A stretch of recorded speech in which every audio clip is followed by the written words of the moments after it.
da shakuwa haduwar mu ne da ke kwai sai da ki kara hakuri. Bako da bakuwa sabo da shakuwa haduwar mu ne da kai kwai sai da ka kara hakuri.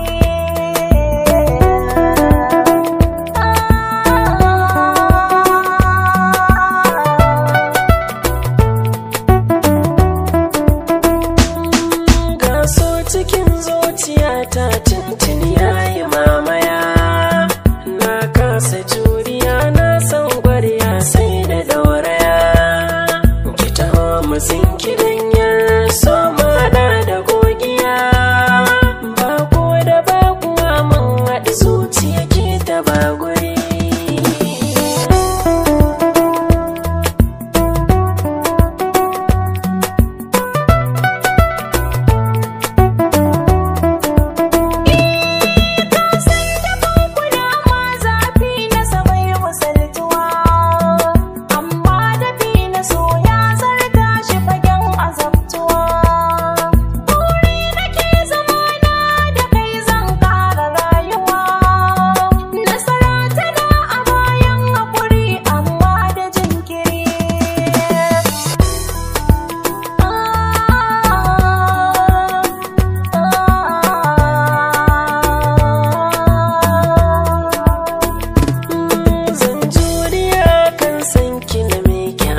Da zanzaro suna na baki kyauta kina kiki bani ko aro, ta so mu zaga lambun kauna makiyan mu mun baro, soyayya ta hada ta ki kula ban yi da jinkiri.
Sha takwai baku da bakuwa Allah ne ya haɗa mu kai da kai, ba zan bari a cuce